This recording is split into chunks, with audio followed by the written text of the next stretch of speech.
Yo, what's up guys, welcome back to another video. This is a reaction to the reason why the US new Iron Dome terrifies China.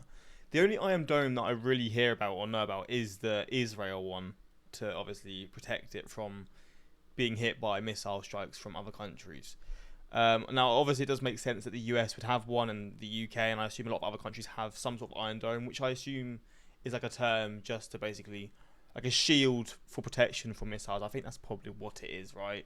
But the US Iron Dome, now this is probably quite a hard one to build, right? Because the US is so big. I guess there's Iron Domes over like major cities. That's probably what they do. They'll have protection over the major cities, but I don't know how you could like protect the entirety of the US. But here's to learning how, and here's to learning about it. Yeah, we're gonna check this out and see. Let me know your thoughts. Obviously, I've got a lot of people who watch these videos or watch these reactions who are into military type stuff, so I assume a lot of you will know more about this than me, of course. But yeah, we're going to check this out and see the technology involved in this, and just exactly like what is involved in the US Iron Dome. Attack the US is to invade through Mexico or strike from the ocean. Ships won't get close, but long-range missiles can easily reach, and those call for a different kind of defense. On May 20th, U.S. President Donald Trump announced the start of development on a new missile defense system called the Golden Dome. Coffee first, and then let's see how this thing's gonna work.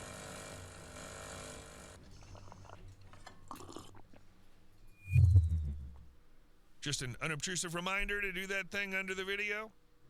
Some experts believe that even a single, relatively small nuclear blast hundreds of miles above Americans' heads would create an extremely dangerous electromagnetic pulse. Because of it, planes would be falling out of the sky all over the country, and all electronics, from headphones and medical devices to water supply systems, would stop working. Damn. William Fortune, a writer and weapons researcher at Montreat College in North Carolina, actually thinks it'd feel like being thrown back 1,000 years, and people would have to start from scratch.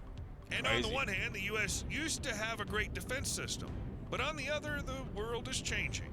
Over the past 30 years, starting with the Gulf War in 1991, U.S. overseas air bases have mostly been safe havens from enemy attacks. From there, American air power could be quickly projected to deter rivals or reassure allies during a crisis. That's why the U.S. Air Force, with its ability to strike when and where needed. Oh yeah, because now there's like missiles that go into space or like go out the atmosphere or something like that. So would the Iron Dome then be a thing where it's in space then?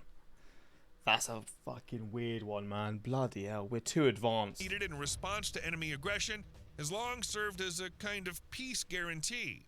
But today, that ability is under threat. The thing is, China, for example, has invested heavily in building a sophisticated arsenal of ground-launched ballistic and cruise missiles, and these missiles can easily reach U.S. bases. It's enough to take out the forward air bases, or at least their runways, and deterrence immediately becomes a problem. And in the last 10 years, China's missile forces have gotten a lot more medium and intermediate range ballistic missiles than they used to have. Not to mention ground-launched cruise missiles that can hit targets at huge distances, covering all of Japan and even Guam. This is, for instance, the DF-41, a Chinese solid-fueled, road-mobile, fourth-generation intercontinental ballistic missile. And that's just one of... Is that a fucking... Wait, let me go back. Is that a missile, right? The entire missile is just carried by this truck. So these trucks are built to carry these missiles. That's mad. I assume the same happens in the US as well, where they have specialized trucks to carry certain missiles, but that's just crazy to think about, man. It also looks like a face that's sort of a bit deformed, like two very wide eyes. Ballistic missile. And that's just one of the threats. In November 2024, North Korea showed off a newly tested intercontinental ballistic missile, calling it the most powerful in the world. Sure, you can call anything whatever you like, but the missile North Korea launched flew higher and stayed in the air longer than any other weapon the country had launched before. Damn. It was the Hwasong-19, a huge solid-fuel intercontinental ballistic missile. So even if the missile isn't the most powerful in the world, the launch still signaled that North Korea now has a weapon capable of hitting the U.S. mainland. And then there's space. In 2023, a record-breaking 2,877 spacecraft were launched, and even though most of them came from the U.S., the numbers for China and Europe are going up too.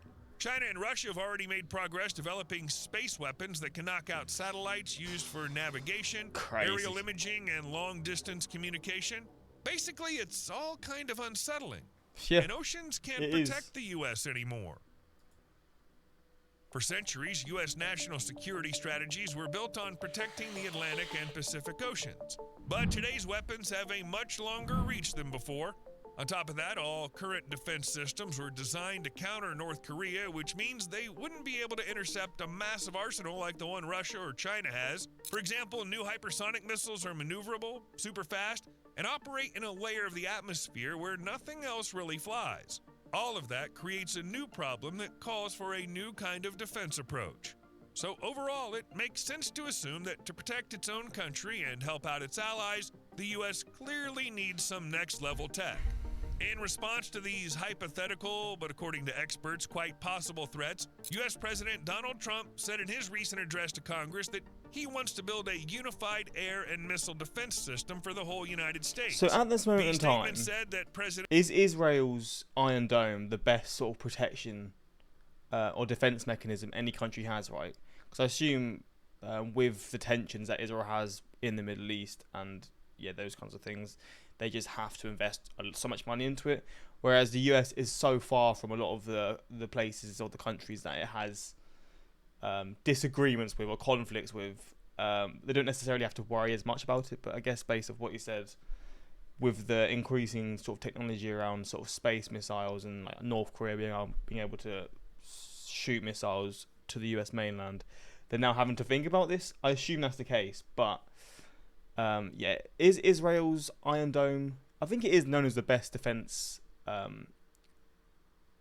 mechanism in the world, right? I'm pretty sure. President Ronald Reagan had already tried to build an effective defense against nuclear attacks, and although that program led to many technological breakthroughs, it was scrapped before the goal was reached. This refers to the Strategic Defense Initiative, mockingly dubbed the Star Wars program. It was announced back in 1983 with the main goal of making nuclear weapons obsolete. If the program had worked as intended, it would have put an end to the doctrine of mutually assured destruction. The very one that assumes if one nuclear power starts attacking another, everyone dies.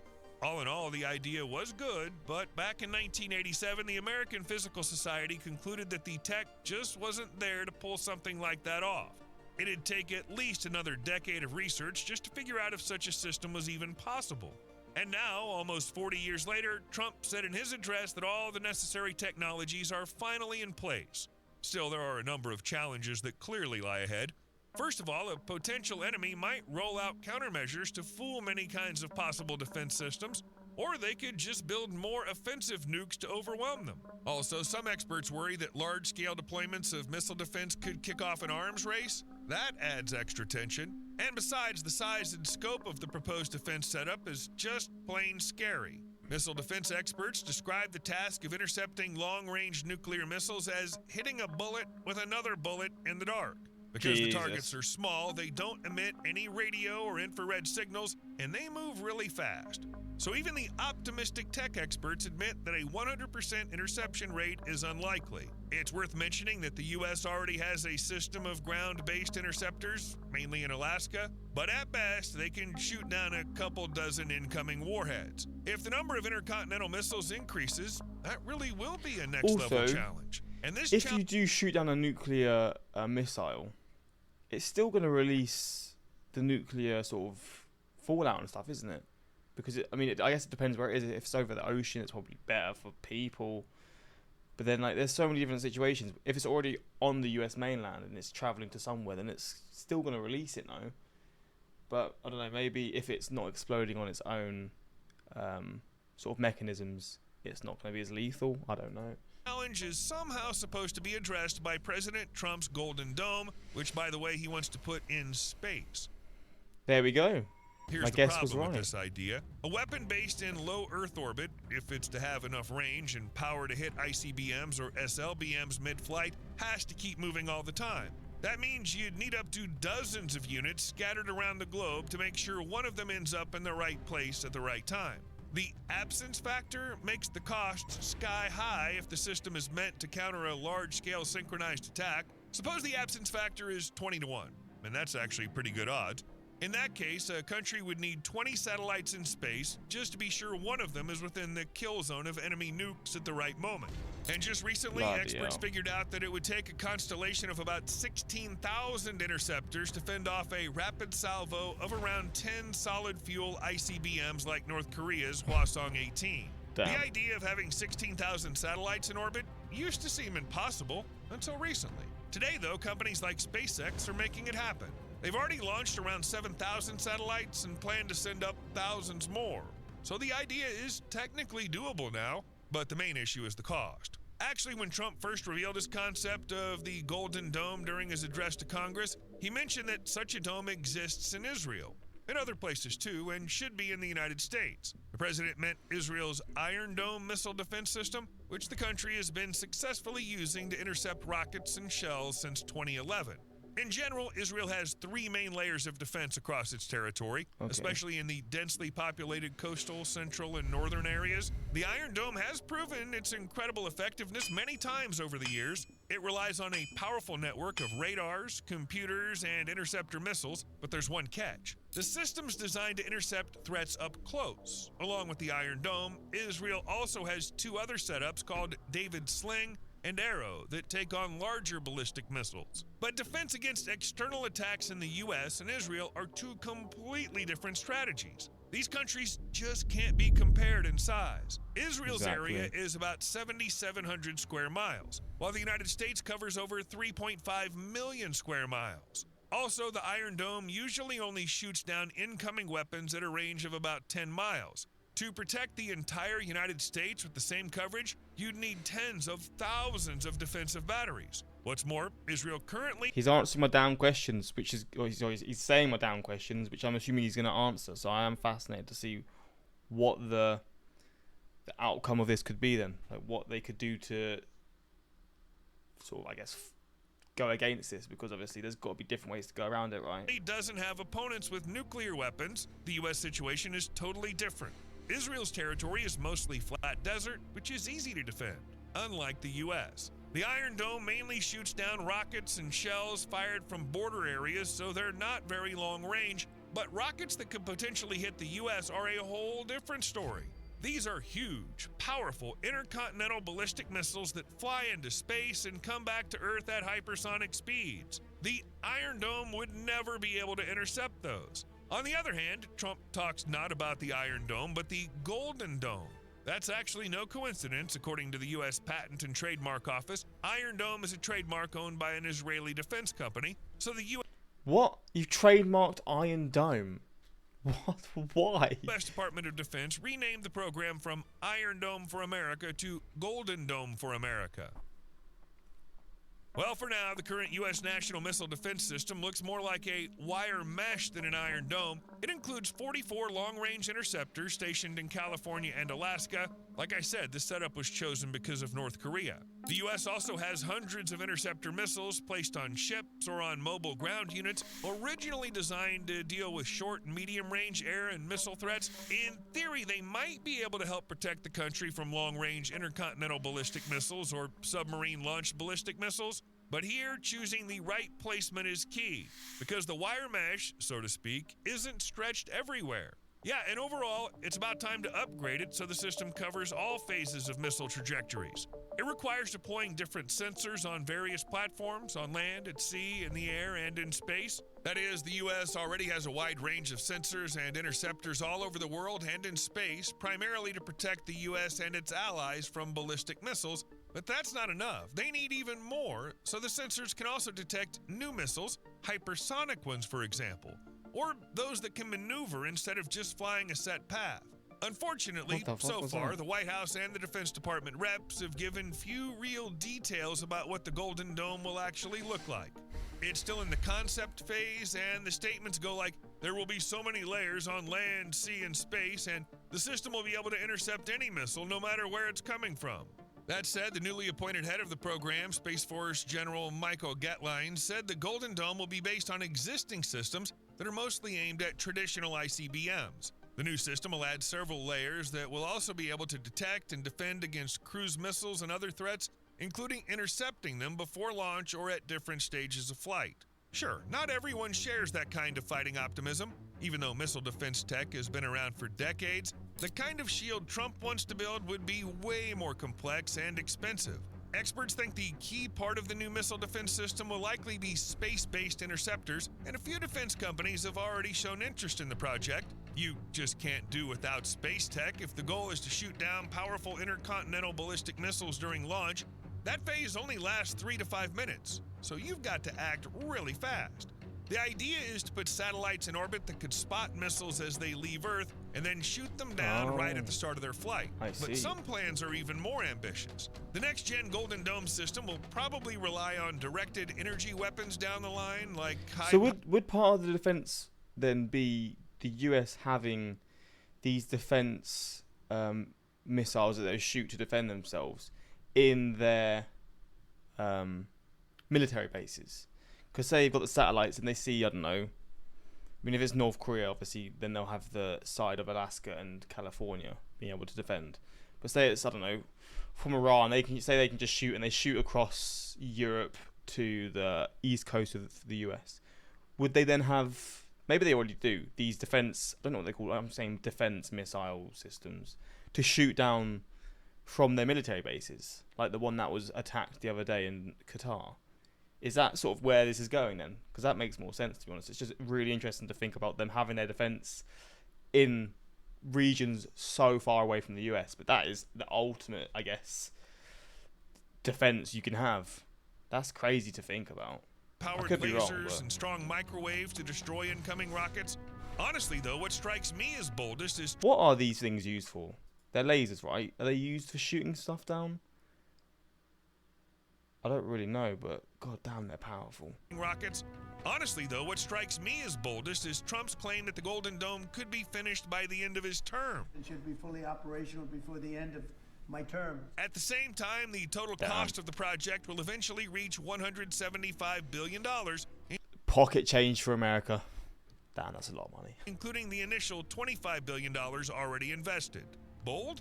Very bold. Especially considering that the U.S. Congressional Budget Office totally disagrees with those numbers. They estimate the potential cost at $542 billion over 20 years just for the space systems. Experts say the overall cost could eventually swallow up a huge chunk of the U.S. defense budget.